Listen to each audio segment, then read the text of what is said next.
Rising of Liberty. The National Broadcasting Company presents another in a special series of programs under the auspices of the Council for Democracy. There was free talk in the old New England Town Hall and around the Cracker Barrel in the Crossroads store. And there's free talk by free men every week at this time, led by our host, Rex Stout. You may already know Rex Stout as the author of intriguing detective stories featuring the master criminologist Nero Wolfe. On this program, you will get to know him even better as an outspoken champion of our American democracy. Mr. Stout. Thank you, Reginald Stounborough. Good evening, friends of liberty. The ancient art of casting horoscopes, which was practiced many centuries before our Declaration of Independence, or even Magna Carta, has recently got another black eye. According to official Nazi announcements, Rudolf Hess, the weekend guest to end all weekend guests, habitually consulted astrologists and stargazers, but they couldn't even tell him he was going to break his ankle, let alone anything of real importance. It appears that the stars are still holding out on us. The only effective method and machinery for foretelling the future is still a careful study of the past, wide information, an active and shrewd intelligence, and a full and varied acquaintance with the vast intricacies of international politics. All these aids to prognostication by our good fortune are gathered together in the person of our guest this evening, Pierre Van Paasen. Many of you already know Mr. Van Paasen's autobiographical analysis of Europe during and after the First World War, Days of Our Years. All of you should read his newest book, just published, The Time Is Now. Mr. Van Paasen, we've asked you to come and tell us a little something as an experienced political observer for the shape of things to come. But before you do that, let's glance at the shape of things behind us. I've heard people quote you on the sinister, unpatriotic motives of European munitions makers during the last war, and I know very well that, like all men of goodwill, you hate war. That is very true, Mr. Stout. And still you seem to be convinced that we must face the risk of it today in order to save ourselves from something much worse. That is also true. And if you don't mind, start with this. Why did we fail to make the world safe for democracy 20 years ago when our hopes ran so high? The answer to that question, Mr. Stout, is that we were not equal to the challenge that faced us. We allowed ourselves to be overcome with disillusion. We ridiculed the great apostle of the League of Nations, Woodrow Wilson, and we killed with laughter that first attempt to establish an international order sanctioned by international justice and agreement. We call it unrealistic and utopian and the folly of dreamers and professors. Do you think that if we hadn't withdrawn from Europe, we could have made a new order really effective? Well, we could at least have tried. Instead, some of us were guilty of weakness and cowardice and narrow self-interest. What faces us today is the direct result of our own lukewarmness to the ideals of democracy. The forces of evil abroad in the world at this time have found a place already prepared for them. The ground was cleared for their emergence into the light of day because of our own lack of vigilance, because we paid only lip service to democracy, because we regarded it merely as the comfortable status quo in which our own nation could enjoy a measure of well-being. That is why we failed 20 years ago, Mr. Stout, and that is why, unless we wake up very soon, we shall fail even more tragically today. And a second failure would be even more calamitous than the first one. Mr. Stout, the issue is nothing less than our own national freedom and independence. You think I exaggerate, perhaps. Let me explain. I believe the American people is a great and courageous people, and that it is willing to face the truth, no matter how bitter and forbidding that truth may be. We'd better face it. Nehru, the great Indian leader, says that the truth is like a tiger. Face it, and you can tame it. Turn your back to retreat from it, and it will leap on you and devour you. The truth we must face today is that the conflict raging in the world is not just another war in Europe.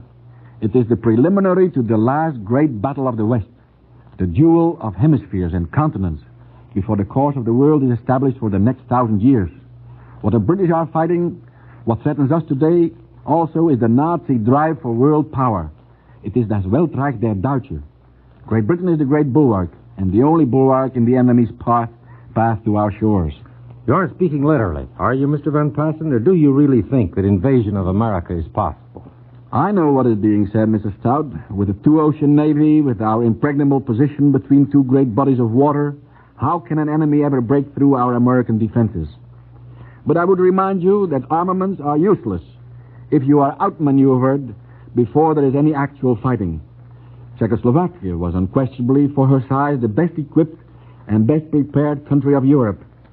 But what happened after Hitler had marched into Austria? The Maginot Line was one of the strongest defenses ever conceived by the mind of man, and it was never broken. But what happened when the German armies broke through at Sedan and turned its flank? You mean the defenses into which we've been pouring billions of dollars, and are, will protect us only if we don't allow ourselves to be outplayed strategically before an attack is actually launched? Exactly. What I find so difficult to explain to people is how much America can lose without firing a single shot. Hitler can be kept out of this continent only if his path to Dakar is blocked. You think that sounds too definite, too simple? Then consider. If Hitler is allowed to take the West African coastline, and he's on the way now, the defense of the whole Western Hemisphere becomes extremely difficult. He would then be poised for a leap across the ocean to the republics of South America, which are in no way able to withstand him. Once in South America, he would immediately develop strategical bases from which aerial, naval, diplomatic, and commercial attacks could be launched to the north.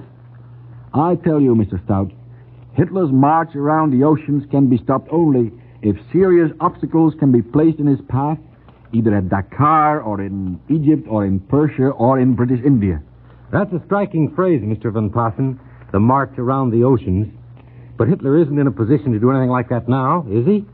Won't he need several hundred more warships before he can march around the oceans? No, that is the crux in the heart of the whole situation. You have probably heard a good deal of speculation as to where the next blow will fall, have you not? At least a million words of it. The attackers aim the blows. That is why those who confine themselves to defense nearly always lose. They don't know where to go. They move blindly in a fog of uncertainty. Believe me, there's no uncertainty on the part of the Germans. Have you ever heard of the Geopolitical Institute of Munich, Mr. Stout? Yeah.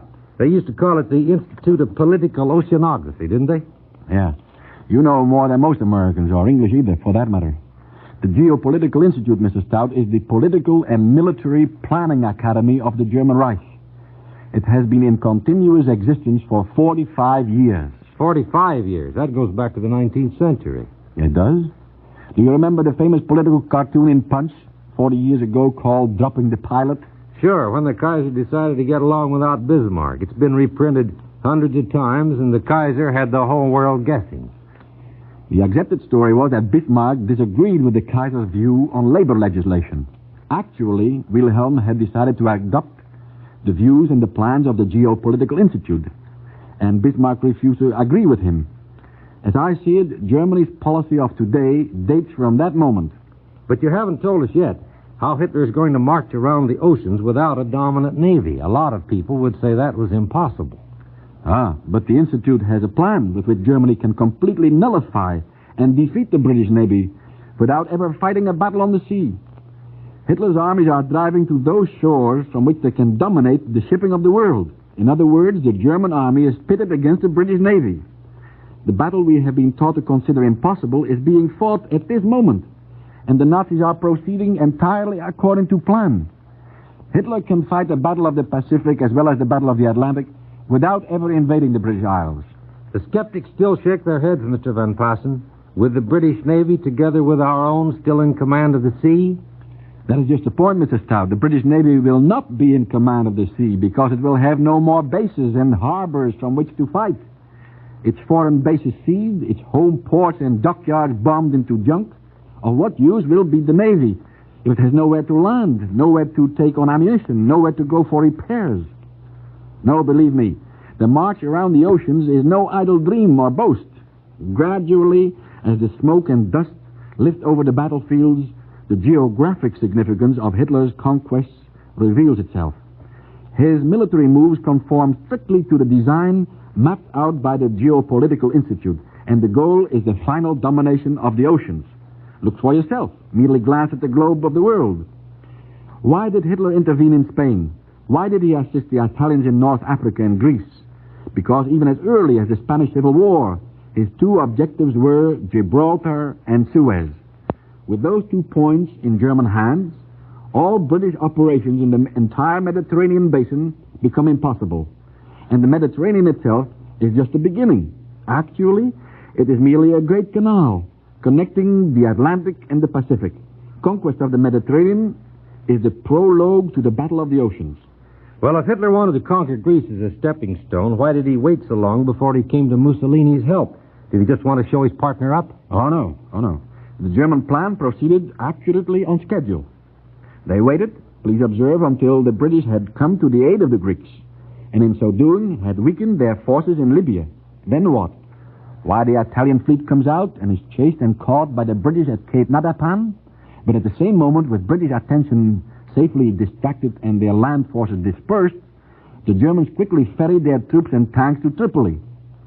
And look what is happening in Crete, and the drive on Suez, vitally dangerous hard thrust to the British Empire, is launched in full force. Say they get Suez, Mr. Van Paasen. They may not, but say they do. Assuming that Hitler does win the entire Mediterranean, what happens next? Next time you look at the map of the world, Mr. Stout, bear these names in mind.